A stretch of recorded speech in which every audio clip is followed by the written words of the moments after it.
Assalomu alaykum, hurmatli obunachilarim, hurmatli yurtdoshlar, do'stlar, bizlar Nexus 3 avtomobili gap turibdi. Avtomat Nexus 3 so'roq obunachilarimiz uchun avtomat Nexus 3 amakkalib qo'ydik. 2018-yil do'stlar mashina. Mashina metan gaz bor.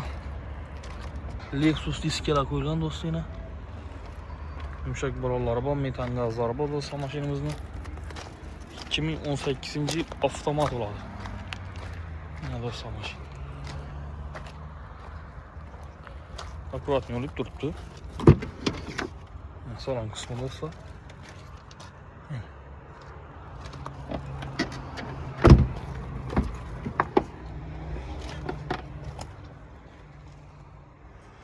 Shunchasiga olib tayyor olib turibdi do'stlar mashinamiz. Reflektorlar qo'yilgan.